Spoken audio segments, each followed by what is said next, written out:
राष्ट्रीय पिछड़ा वर्ग मोर्चा के द्वारा आज राष्ट्रीय स्तर का प्रथम राष्ट्रीय स्तर का अधिवेशन हो रहा है और प्रथम राष्ट्रीय अधिवेशन होने के बावजूद भी बड़े पैमाने पर आज ये अधिवेशन हो रहा है। तो मैं तमाम पिछड़े वर्ग के लोग जो देश भर से यहाँ आए हैं उन सभी लोगों को इस काम को, बड़े काम को अंजाम देने के लिए एक राष्ट्रीय पिछड़े वर्ग मोर्चा का राष्ट्रीय अधिवेशन लेने के लिए आप लोगों ने अपना शक्ति प्रदर्शन किया, इसके लिए हृदय से आप लोगों को धन्यवाद ज्ञापन करता हूँ।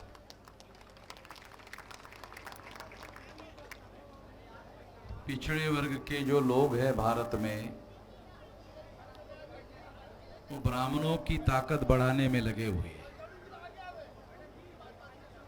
बैठ जाओ, बैठ जाओ, बैठ जाओ। अभी आपस में बातचीत मत करो।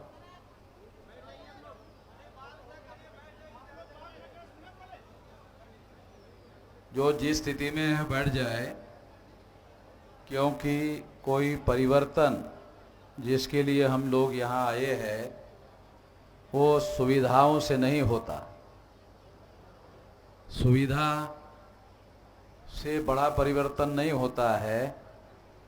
हम लोगों को कुछ असुविधाएं झेलनी होगी, तब जाकर परिवर्तन होगा।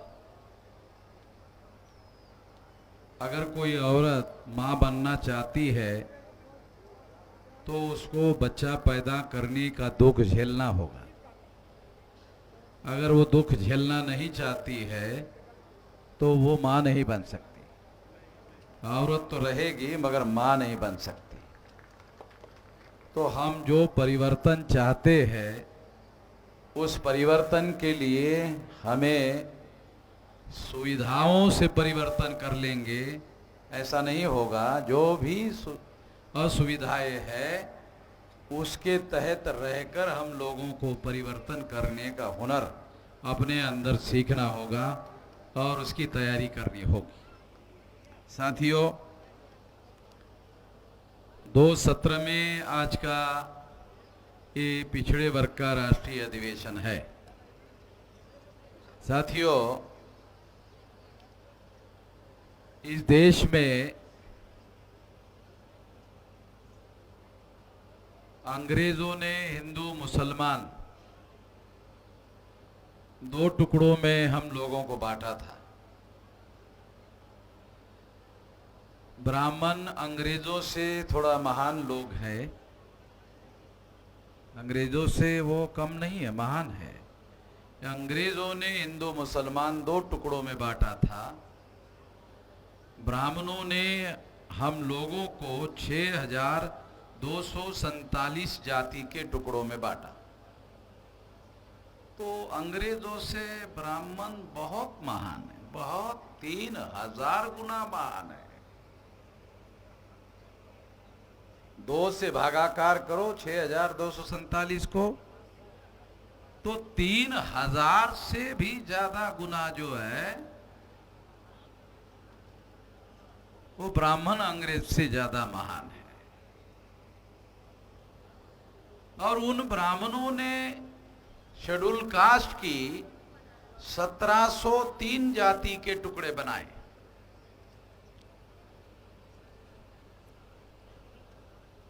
बहुत सारे जो पढ़े लिखे लोग यहाँ हैं उनको पता नहीं होगा कि शेड्यूल कास्ट के 1703 टुकड़े हैं ऑल इंडिया में, और आदिवासियों के 801 टुकड़े हैं, और पिछड़े वर्ग के 3743 टुकड़े हैं। तो सबसे ज्यादा टुकड़े ब्राह्मणों ने पिछड़े वर्ग के किए। पिछड़े वर्ग के टुकड़े 3743 जाति के। आज देश का प्रधानमंत्री नरेंद्र मोदी पिछड़े वर्ग का है। आरएसएस ने उसको प्रधानमंत्री के तौर पर नॉमिनेट किया। ये अपने से बना हुआ प्रधानमंत्री नहीं है। आडवाणी का और नरेंद्र मोदी का प्रधानमंत्री पद के लिए झगड़ा हुआ था और इस झगड़े में आरएसएस ने नरेंद्र मोदी का समर्थन किया और नरेंद्र मोदी को घोषित किया, तो आडवाणी जो है विजनवास में चले गए। तो अभी नरेंद्र मोदी को आरएसएस के ब्राह्मणों ने नॉमिनेट किया हुआ है। अंग्रेजी का शब्द है नॉमिनेट करना, उसको हिंदी में कहते हैं नॉमिनेशन को नामधारी। ये नामधारी प्रधानमंत्री है, आरएसएस का नॉमिनेट किया हुआ है, नामधारी प्रधानमंत्री है। प्रधानमंत्री है, प्रधानमंत्री का पद भी है। आरएसएस ने नरेंद्र मोदी को पावर नहीं दिया, पद दिया। नरेंद्र मोदी को प्रधानमंत्री का पद दिया, पावर नहीं दिया। इसलिए 52% ओबीसी का प्रधानमंत्री है ऐसे कहा जाता है। आरएसएस के लोग प्रचार भी करते हैं, मगर उसको प्रधानमंत्री बनाया, पावर नहीं दिया। अगर बल्ब को आप पावर का बटन मत जलाओ तो बल्ब जलता है? नहीं जलता ना, ऐसे ही है। ये जो बल्ब है उसको पावर, आरएसएस ने पावर का बटन नहीं दबाया, पावर नहीं दिया। इसका सबूत क्या है? तो पिछड़े वर्ग का प्रधानमंत्री है, मगर पिछड़े वर्ग की जाति आधारित गिनती करने के लिए तैयार नहीं है। सुप्रीम कोर्ट में हलफनामा दाखिल कर दिया। ये डॉक्यूमेंट्री एविडेंस है कि नरेंद्र मोदी को प्रधानमंत्री का पद दिया गया, पावर नहीं। पावर होता तो फैसला करता, पावर ही नहीं है फैसला करने का। मगर पिछड़े वर्ग के जो लोग हैं वो पद से ही खुश है। समझ रहे क्या? तो पिछड़े वर्ग के लोग यहां बैठे हैं ना, इसीलिए मैं थोड़ा उनको दुख लगना चाहिए, इसीलिए बोल रहा हूं। उनको खुशी वाली बात नहीं बोल रहा हूं, उनको थोड़ा दुख लगना चाहिए कि जो पिछड़े वर्ग के लोग हैं वो पद से ही खुश है। पावर मिले या ना मिले, साला हमारा आदमी प्रधानमंत्री बन गया। इसके पहले देवेगौड़ा भी बन गया था, कर्नाटक का, वो भी पिछड़े वर्ग का था। मगर उसको ज्यादा देर चलने नहीं दिया, क्योंकि वो पिछड़े वर्ग के समर्थन में गिनती करने के बारे में ऑर्डर कर रहा था। उसको ज्यादा देर रहने नहीं दिया, उसको हटा दिया। नरेंद्र मोदी के 2024 तक 10 साल पूरे हो जाएंगे तो आरएसएस ने उसको तीसरी बार भी प्रधानमंत्री के लिए नॉमिनेट किया कि उसी के नेतृत्व में लड़ेंगे। क्यों? क्योंकि नरेंद्र मोदी पिछड़े वर्ग की लड़ाई नहीं लड़ रहा है, पिछड़े वर्ग का है, पिछड़े वर्ग की लड़ाई नहीं लड़ रहा है।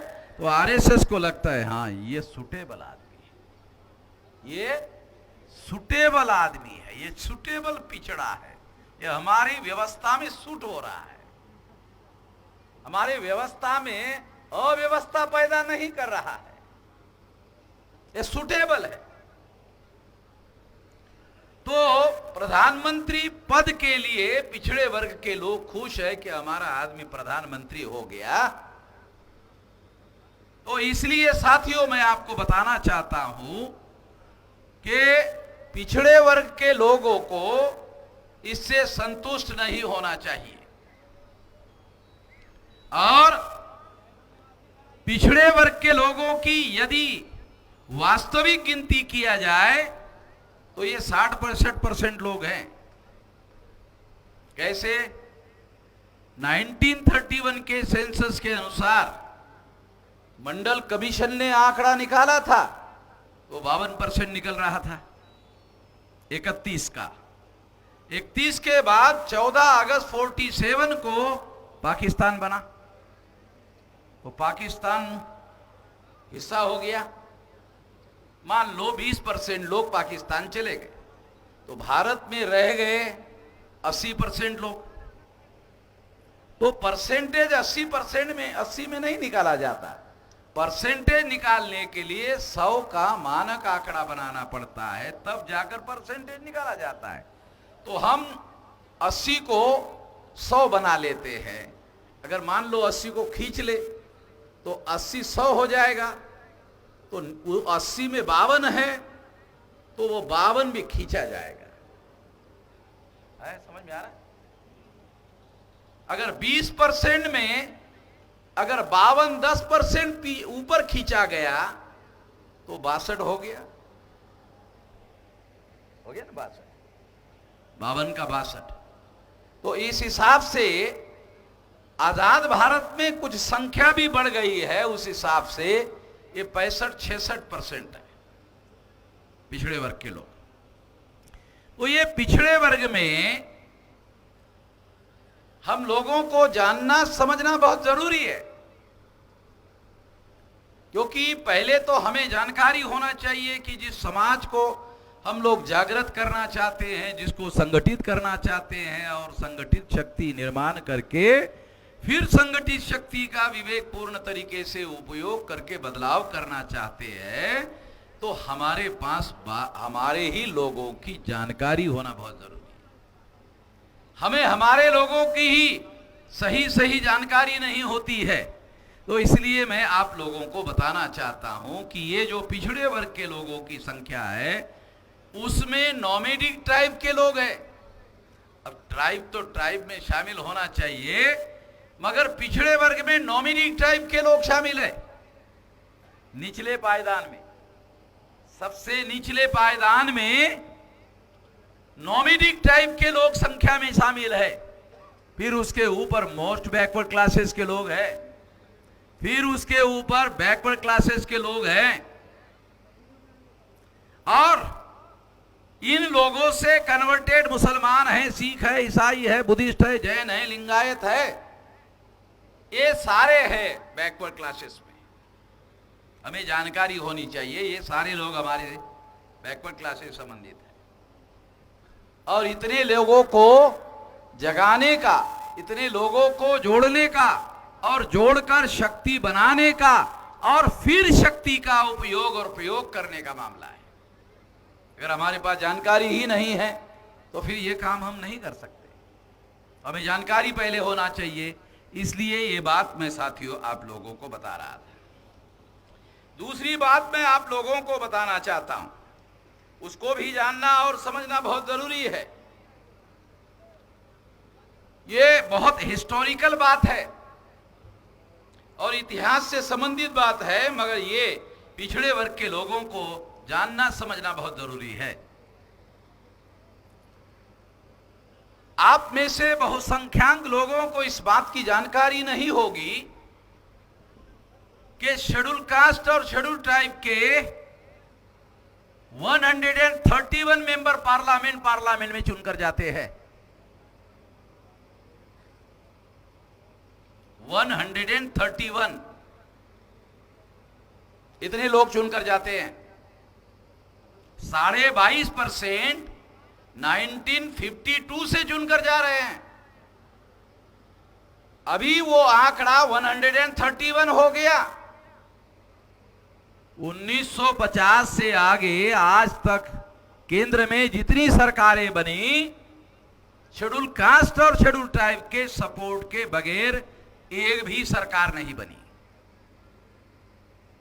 नरेंद्र मोदी की सरकार भी नहीं बनी, जवाहरलाल नेहरू की सरकार भी नहीं बनी, इंदिरा गांधी की सरकार भी नहीं बनी, राजीव गांधी की सरकार भी नहीं बनी, अटल बिहारी वाजपेयी की भी सरकार नहीं बनी। नरेंद्र मोदी को जो 303 लोकसभा की सीटें अभी चुनकर आई है, उसमें 76 शेड्यूल कास्ट शेड्यूल टाइप के लोग हैं।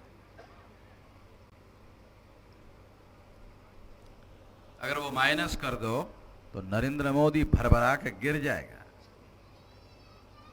मुंह केवल गिर जाएगा। 303 में से 76 निकाल दो तो 24 और 3 27, 227 रहेंगे। सिंपल मेजॉरिटी के लिए 272 चाहिए, तो केवल 227 रहेंगे, सरकार गिर जाएगी, सिंपल मेजॉरिटी भी नहीं रहेगी। तो ये आंकड़े का बैकग्राउंड थोड़ा बैकवर्ड क्लासेस से रिलेटेड है, इसलिए बता रहा हूं कि बाबा साहब अंबेडकर ने जब राउंड टेबल कॉन्फ्रेंस में अंग्रेजों के साथ संघर्ष किया, लड़ाई की और कहा कि शेड्यूल कास्ट और शेड्यूल ट्राइब के लोगों को उनके संख्या के अनुपात में सेपरेट एलोकेटेड मिलना चाहिए, तो 17 अगस्त 1932 को शेड्यूल कास्ट और शेड्यूल ट्राइब के लोगों को सेपरेट एलोकेटेड का अधिकार बहाल किया गया। सेपरेट इलेक्टोरेट, इसमें दो शब्द है, एक सेपरेट है, एक इलेक्टोरेट। सेपरेट जो शब्द है, किससे सेपरेट? ब्राह्मणों से सेपरेट। सेपरेट अर्थ का हिंदी में क्या अर्थ है? अलग, ब्राह्मण से अलग। ब्राह्मण से अलग का एक अर्थ यह है कि जो लोग ब्राह्मण के गुलाम हैं, 17 अगस्त 1932 को ब्राह्मण से अलग करके ब्राह्मण के नियंत्रण से उनको मुक्त कर दिया गया। अब शेड्यूल कास्ट के लोग, शेड्यूल ट्राइब के लोग अपना कैंडिडेट खुद अपने वोटों से चुन सकेंगे। शेड्यूल कास्ट के और शेड्यूल ट्राइब के लोग अपने वोटों से अपना प्रतिनिधि चुनेंगे और ब्राह्मण का इसमें किसी प्रकार का कोई दखल नहीं होगा। इसलिए मैं इसको कहता हूं 17 अगस्त 1932 को शेड्यूल कास्ट के, शेड्यूल ट्राइब के लोग ब्राह्मणों के गुलामी से आजाद हो गए।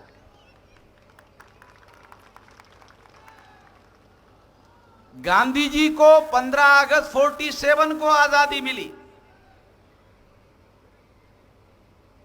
दूसरी और एक बात बता रहा हूं कि गांधी जी को 15 अगस्त 47 को आजादी मिली और शेड्यूल कास्ट और शेड्यूल ट्राइब के लोगों को 17 अगस्त 1932 को, क्योंकि उन्होंने ब्राह्मणों से सेपरेट करने में आजादी हासिल की। क्योंकि बाबा साहब अंबेडकर, ज्योतिराव फुले, शाहू महाराज इस बात को मानते थे कि ये जो कांग्रेस का आंदोलन चल रहा है, ये आंदोलन हमारे आजादी का आंदोलन नहीं है। हमारा आंदोलन अंग्रेजों के गुलामी से आजादी का आंदोलन नहीं है, हमारा आंदोलन ब्राह्मणों के गुलामी से आजादी का आंदोलन है। तो 17 अगस्त 1932 को बाबा साहब Ambedkar schedule caste, schedule tribe के लोगों को ब्राह्मणों के गुलामी से आजादी हासिल करने में कामयाब हो गए। यह इतिहास सेपरेट एलोकेटेड का। जब शेड्यूल कास्ट और शेड्यूल ट्राइब के लोग ब्राह्मणों के गुलामी से आजाद हो गए, तो गांधी जी ने कहा मुझे मंजूर नहीं है, इनकी आजादी मुझे मंजूर नहीं है। मैं केवल अंग्रेजों के गुलामी से आजादी ही मुझे मंजूर है, ब्राह्मणों के गुलामी से आजादी मंजूर नहीं है। गांधी जी ने इसके विरोध में आमरण अनशन किया।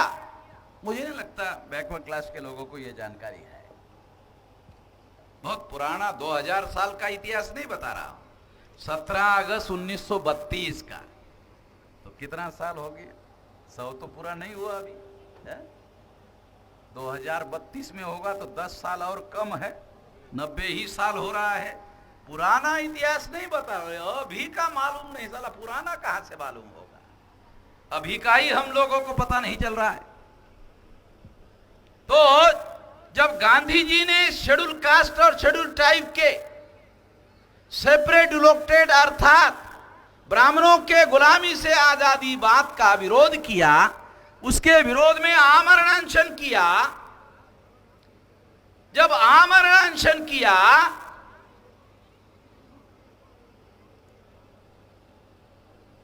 तो गांधी जी ने हमारे लोगों पर सेपरेट इलेक्टोरेट छोड़ने का, यानी अपनी आज़ादी छोड़ने का ज़बरदस्ती किया। और ज़बरदस्ती करने के बाद 24 सितंबर 1932 को, आज है ना, हाँ भाई चौधरी साहब, 24 सितंबर आज है ना, थोड़ा याद दिला रहा हूं आप लोग। 24 सितंबर 1932 को गांधी जी और बाबा साहब आम्बेडकर के बीच में पूना पैक्ट हुआ और गांधी जी ने जबरदस्ती हमारे लोगों को जॉइंट इलेक्टोरेट दिया। जॉइंट इलेक्टोरेट का क्या मतलब है? नहीं, शेड्यूल कास्ट का कैंडिडेट चुनाव लड़ेगा, शेड्यूल ट्राइब का कैंडिडेट अपने चुनाव क्षेत्र में चुनाव लड़ेगा, मगर ब्राह्मणों को एससी और एसटी का कैंडिडेट चुनने का अधिकार होगा। सेपरेट इलेक्टोरेट में क्या था? शेड्यूल कास्ट के वोटर और शेड्यूल कास्ट का ही कैंडिडेट। शेड्यूल कास्ट के लोगों को शेड्यूल कास्ट का कैंडिडेट चुनने का अधिकार होगा। तो इसका परिणाम क्या होता? जो सबसे ज्यादा ताकतवर और शक्तिशाली शेड्यूल कास्ट का आदमी होता वही चुनकर जाता। शेड्यूल ट्राइब का जो आदमी सबसे ज्यादा शक्तिशाली, सबसे ज्यादा ताकतवर होता वही चुनकर जाता। और वो शक्तिशाली एससी एसटी का आदमी चुनकर जाता, गांधी की एक नहीं सुनता, जैसे बाबा साहब आम्बेडकर नहीं सुनते थे, एक नहीं सुनता गांधी की। ठीक है, तो गांधी ने कहा इससे तो जो चुनकर जाएगा साला सुनेगा ही नहीं मेरा। मानने का तो दूसरी बात है, ये सुनेगा ही नहीं। तो फिर कैसे होगा हमारा राज, ब्राह्मण लोगों का राज कैसे होगा देश में? इसलिए गांधी जी ने जब आमरण अनशन शुरू किया इसके विरोध में, ये अधिकार छीनने के विरोध में जब आंदोलन शुरू किया, तो बैकवर्ड क्लासेस के लोगों ने गांधी जी का साथ दिया। ये बैकवर्ड क्लास के अधिवेशन में ये बात आप लोगों को बता रहा हूं। शेड्यूल कास्ट के, शेड्यूल ट्राइब के अधिकारों को छीनने के लिए गांधी जी ने जो उपवास किया था, आमरण अनशन किया था, उसको बैकवर्ड क्लास के लोगों ने साथ और सहयोग दिया, जानबूझकर सहयोग दिया। ऐसा नहीं कह रहा, ऐसा नहीं कह रहा, सहयोग दिया। गांधी और कांग्रेस के लोगों ने बैकवर्ड क्लासेस के लोगों का इस्तेमाल किया, समर्थन दिया। गांधी को बाबा साहब आम्बेडकर ने उस समय समर्थन करने वाले बैकवर्ड क्लासेस के लोगों को बुलाया। अरे मेरा विरोध क्यों कर रहे हो? है? मेरा विरोध क्यों कर रहे हो? तुमको अगर कोई, जैसे सेपरेट इलेक्टेड एससी एसटी के लिए मैंने हासिल किया, तुम गांधी जी को मांगो सेपरेट इलेक्टोरेट, मैं तुम्हारा समर्थन करता हूं, तुम मेरा समर्थन करो, मैं तुम्हारा समर्थन करता हूं, तुम मेरा समर्थन करो। बैकवर्ड क्लास के लोगों ने बाबा साहब की बात को नहीं माना और उन्होंने गांधी जी की बात को माना। परिणामता क्या हुआ? 131 मेंबर पार्लियामेंट शेड्यूल कास्ट के और शेड्यूल ट्राइब के चुनकर जाते हैं, और जो कमी बहुमत बनाने के लिए दिल्ली में सरकार, सेंट्रल में सरकार बनाने के लिए जब कोई कमी पड़ती है, तो शेड्यूल कास्ट शेड्यूल ट्राइब के जॉइंट इलेक्टोरेट से दलाल और भड़वे लोग चुनकर जाते हैं। उनका समर्थन लेकर दिल्ली में ब्राह्मण अपनी सरकार बनाते हैं, चाहे कांग्रेस के ब्राह्मण हो चाहे बीजेपी के ब्राह्मण हो, अपनी सरकार बनाते हैं। शेड्यूल कास्ट के दलालों और शेड्यूल ट्राइब के दलालों और भड़वों का समर्थन लेकर दिल्ली में सरकार बनाते हैं, और सरकार बनाने के बाद क्या करते हैं? बैकवर्ड क्लासेस की गिनती नहीं होगी। आ रहा, समझ में आ रहा थोड़ा? है? देखा इतिहास में कैसा परिणाम कैसा होता है, किसी को पता नहीं है, मेरे को पता है, अकेले आप लोगों को बता रहा हूं। शेड्यूल कास्ट के, शेड्यूल ट्राइब के अगर सेपरेट इलेक्टोरेट में गांधी और ब्राह्मणों की ना सुनने वाले लोग अगर चुनकर जाते तो आजाद भारत में जो पहली सरकार बनती वो शेड्यूल कास्ट और शेड्यूल ट्राइब के समर्थन से बनती। तो बैकवर्ड क्लासेस का निर्णय पहले लोकसभा में जाति आधारित गिनती का बनता और ओबीसी को रिजर्वेशन भी लागू हो गया होता अब तक, क्योंकि तो बाबा साहब अम्बेडकर लड़ रहे थे। और ये 131 22% मेंबर पार्लियामेंट की ताकत तो बाबा साहब अम्बेडकर के नियंत्रण में होती, जो बैकवर्ड क्लासेस के लोगों को अधिकार दिलाने के लिए संविधान में प्रयासरत थे। अगर उनके नियंत्रण में 131 मेंबर पार्लियामेंट होते तो उनके सपोर्ट के बगैर दिल्ली में कोई सरकार नहीं बनती। यदि नहीं बनती और हमारे ही सपोर्ट से बनती तो बैकवर्ड क्लासेस का फैसला तो पहले ही लोकसभा के चुनाव में हो गया होता, जाति आधारित गिनती भी हो गई होती और बैकवर्ड क्लासेस के रिजर्वेशन का 92 में मंडल कमीशन का जो जजमेंट आया वो पहले ही हो गया होता, पहले लोकसभा में हो गया होता।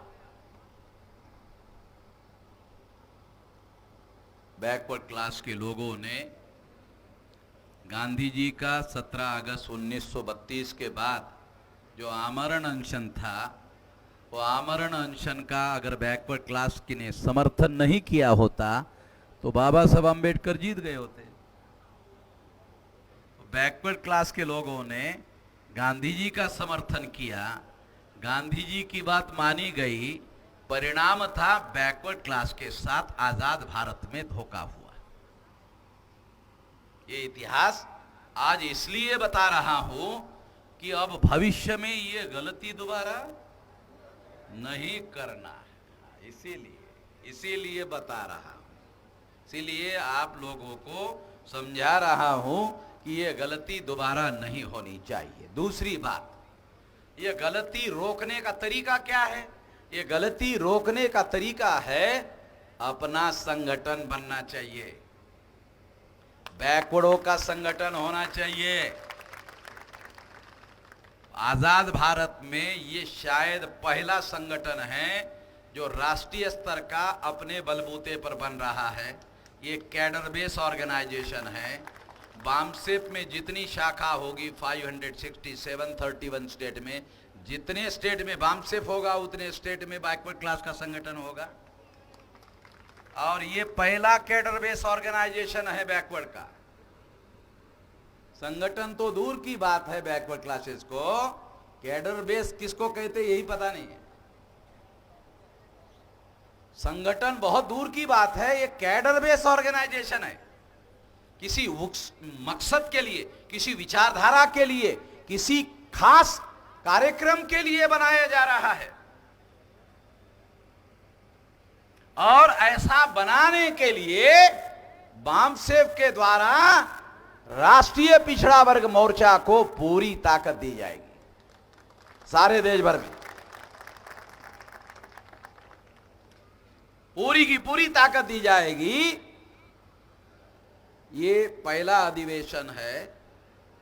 दूसरा अधिवेशन में आप आ जाना तो 5 गुना बड़ा होगा, 5 गुना बड़ा। ज्यादा समय 1 साल में 5 गुना बड़ा होगा। मैंने आते ही पूछा कि ये छोटा पंडाल यार 52% लोगों का, इतना तो मेरा जिले वाले का रहता है? मैं जब लेता हूं ना यूपी में जिले का तो ये इतना रहता है। ये राष्ट्रीय स्तर का अधिवेशन जो है वह बिल्डिंग तक होना चाहिए था। तो बनाने वाला कमजोर पड़ गया है, ऐसा कि बरसात आ रही थी और मैंने पूछा, वो भी बैकवर्ड का था? वो भी बैकवर्ड का था। बैकवर्ड का ही आदमी बैकवर्ड का पंडाल बनाने के लिए कि बरसात आ रही थी इसलिए नहीं बना पाया। मट्टी का ढेला था, है? मट्टी का ढेला था जो पानी आने से कमजोर पड़ रहा था। किसान खेती में फसल उगाता है तो उसके सारे कपड़े तो गीले हो जाते ना भाई, है? मैं तो किसान का बेटा हूं इसलिए जानता हूं ना। तो इसलिए आप लोगों को यह बात मैं समझा रहा हूं कि अपने बल पर संगठन का निर्माण करना होगा और कैडर बेस ऑर्गेनाइजेशन करना होगा और केवल उत्तर प्रदेश का नहीं बनाना होगा, राष्ट्रीय स्तर का संगठन बनाना होगा।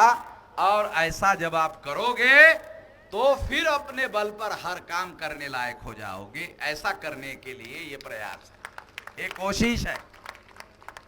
और इस कोशिश में हम लोग बामसेव के द्वारा हर प्रकार का आप लोगों को साथ सहयोग दिया जाएगा, हर संभव साथ सहयोग दिया जाएगा, सारे देश भर में दिया जाएगा। और बैकवर्ड क्लासेस को एक काम से अपने आप को दूर रखना होगा। या तो आप बैकवर्ड हो सकते हो या तो आप हिंदू हो सकते, दोनों एक साथ नहीं हो सकते। ध्यान रखो। थोड़ा सा आप लोगों का इतिहास बताता हूं, ओरिजिनल इतिहास पता नहीं हमारे लोगों को, ओरिजिनल बताता हूं। सिंधु घाटी की सभ्यता जब यहां इस देश में बनाई गई, कोई ब्राह्मण नहीं था, कोई ब्राह्मण नहीं था। तो उसके 1400-1500 साल बाद आए, सिंधु घाटी सभ्यता का विकास हुआ। उसके 1400-1500 साल बाद ब्राह्मण यूरेशिया से भारत में आए। उसके दरमियान आप देखेंगे कि इस देश में एक और लहर चलती है बुद्ध की, एक लहर चलती है महावीर की। ये दोनों के दोनों जो है मूल निवासी लोग हैं। और इसमें सबसे बड़ी लहर जो है वो बुद्ध की चलती है। इस प्रक्रिया में एक महत्वपूर्ण बात मैं आप लोगों को बताना चाहता हूं कि हम एक शब्द प्रयोग करते हैं, मूल निवासी। हम एक शब्द प्रयोग करते हैं, मूल निवासी। ये मूल निवासी में ये लोग है कौन? तो इतिहास के गहराई में जाने के बाद पता चला ये नाग लोग हैं। इस देश के जो मूल निवासी लोग हैं ये नाग लोग हैं। ये जो यूपी में जो यादव है उसके जाति का नाम है अहीर, है ना? है? अहीर। तो अही शब्द का अर्थ होता है नाग। किसी को पूछ, पंडित को पूछ लेना, पंडित जी अही शब्द का क्या अर्थ होता है? कहा कि नहीं बताता। दुश्मन का कैसे बताएगा? सबसे ज्यादा कट्टर दुश्मन जो था ये ब्राह्मण का, नाग लोगों था। तो नागों का और ब्राह्मणों का संघर्ष भारत में। फिर उसके बाद इस देश के मूल निवासी जो है वो बाय रिलीजन बुद्धिस्ट लोग थे। फिर सम्राट बृहदत्त मौर्य जो आखिरी राजा था, पुष्यमित्र शुंग नाम के ब्राह्मण ने मारा। बहुत ब्रीफ में बता रहा। पुष्यमित्र शुंग नाम के ब्राह्मण ने सम्राट बृहदत्त मौर्य, चंद्रगुप्त मौर्य के खानदान का आखिरी राजा सम्राट बृहदत्त मौर्य की हत्या की। हत्या करने के बाद पुष्यमित्र शुंग नाम का ब्राह्मण जो है वो राजा बना। ये ब्राह्मण का राज शुरू हो गया।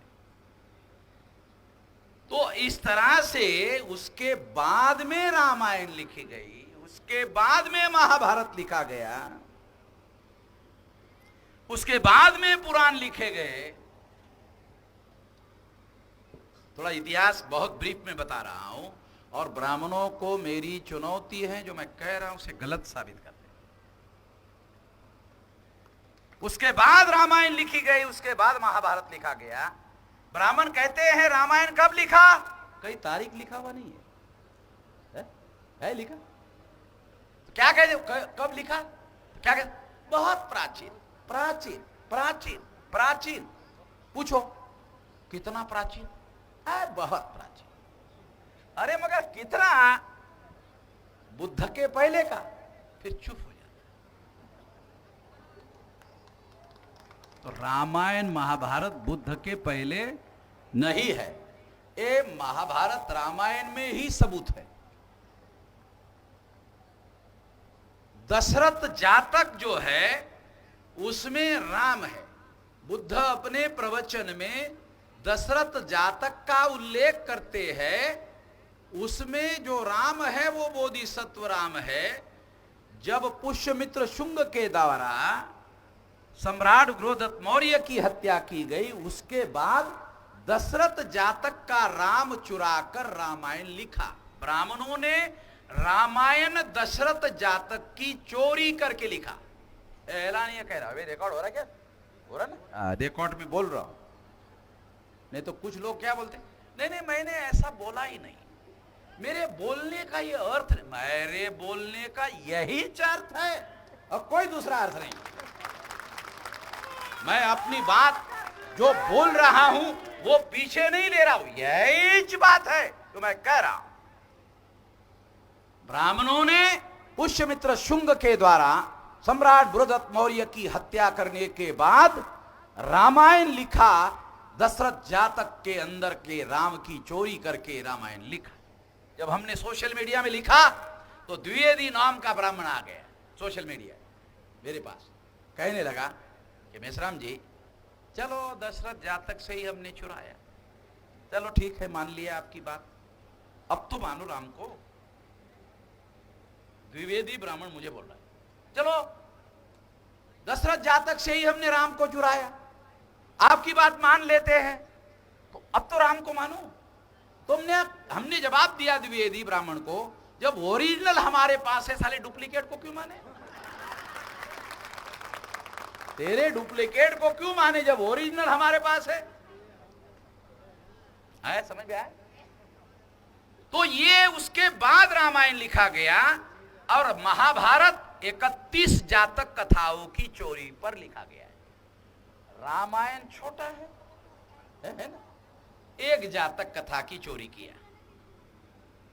महाभारत बड़ा है, 31 जातक कथाओं की चोरी करके महाभारत लिखा।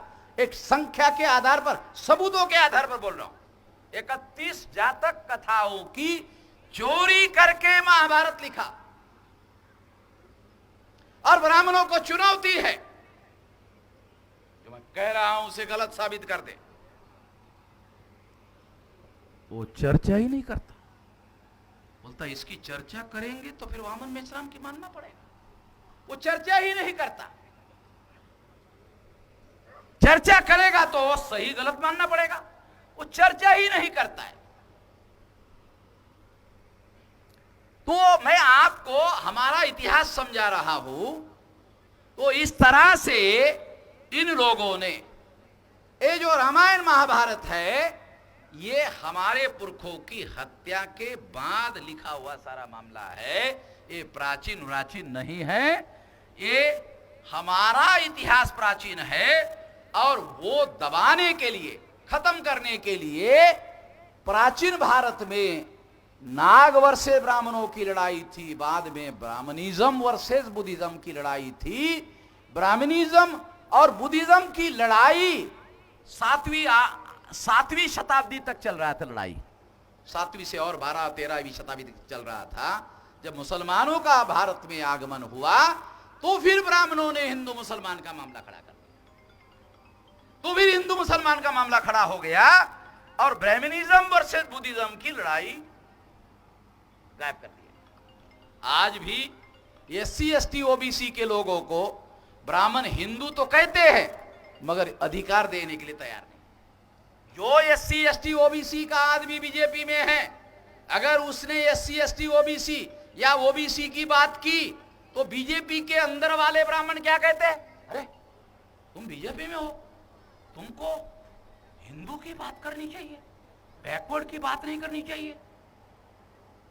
बीजेपी के अंदर जो भी बैकवर्ड जाएगा तो बीजेपी वाले ब्राह्मण उसको क्या कहते हैं? अरे तुम बैकवर्ड की बात बीजेपी में आकर कर रहे हो, हिंदू क्यों करो, हिंदू की करो, हिंदू की करो। अब जैसे ही बैकवर्ड हिंदू की बोलना शुरू हो जाता है, बैकवर्ड का मामला हवा में उड़ जाता है, खत्म ही हो जाता है। तो हिंदू की बात करने का मतलब है बैकवर्ड के अधिकार को पूरी तरह से नकार देने का मामला है। ये बात बैकवर्ड क्लास के लोगों को समझना होगा। ये समझाने के लिए बता रहा हूं, बैकवर्ड एक साथ दो नहीं हो सकता है, तो हिंदू हो सकता है तो बैकवर्ड हो सकता है।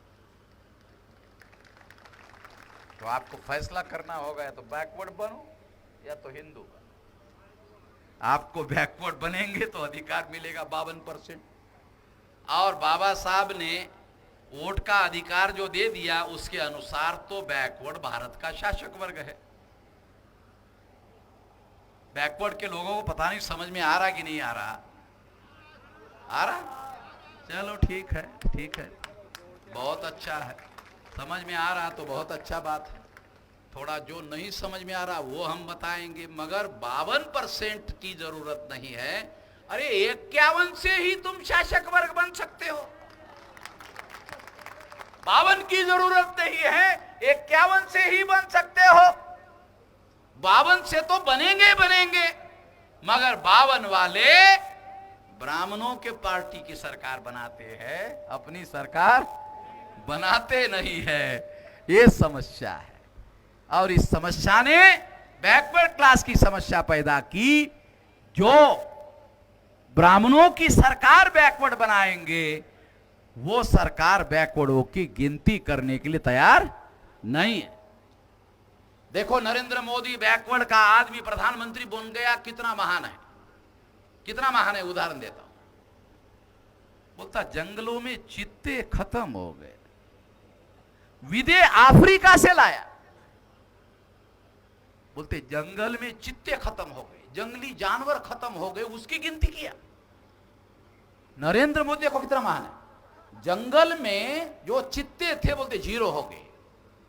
बैकवर्ड 52 है, साली गिनती नहीं कर रहा है, जंगल के जानवर की गिनती कर रहा है, बोलते 0 हो गया। इतना महान आदमी है।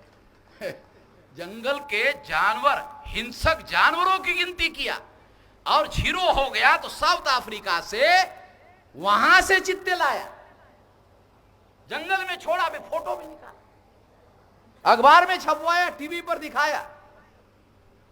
बैकवर्ड की गिनती के बारे में बोल ही नहीं रहा है। जब बैकवर्ड हिंदू बनता है तो अपने अधिकार भूल जाता है,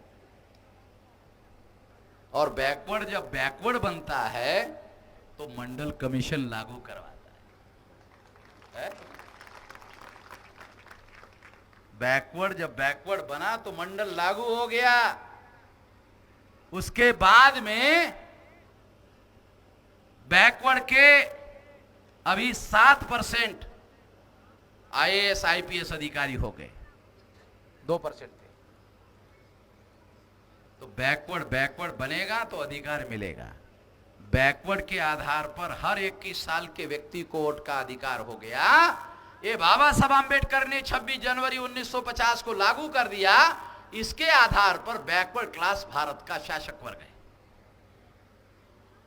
मगर कोई आदमी आपके घर में आकर ये नहीं कहेगा, ब्राह्मण भारत का आपके घर में आकर ये नहीं कहेगा, बैकवर्ड जी आप ही भारत का शासक वर्ग हो, ये लो, परोस कर आपको नहीं देगा। आपको इसके लिए संघर्ष करना होगा, और संघर्ष करने के लिए संगठन चाहिए, और संगठन बनाने के लिए जागरण चाहिए, जागरण के लिए विचारधारा चाहिए। इतना सारा मामला होगा तो होगा ना, अन्यथा नहीं हो सकता। इस तरीके से अगर आप काम करोगे तो ये निश्चित रूप से काम होगा। और इसलिए साथियों, इस बात को ध्यान में रखते हुए भारत के भविष्य का निर्माण 52% लोगों के जागृति पर निर्भर है। अगर भारत को दोबारा ब्राह्मणों का गुलाम बनाना है या भारत को आजाद करना है, ये 52% लोगों के, बैकवर्ड क्लासेस के लोगों के जागृति पर निर्भर है। इतना बड़ा मामला है। अगर 52% लोग जागृत नहीं हुए, भारत ब्राह्मणों का दोबारा गुलाम हो जाएगा, और जागृत हो गए, भारत आजाद हो जाएगा, और इस देश में हम सब लोगों को, तमाम लोगों को आजादी मिलेगी। ये आजादी की जंग है, ये केवल चपरासी की नौकरी या बाबू की नौकरी हासिल करने का मामला नहीं है। ये आजादी की जंग है।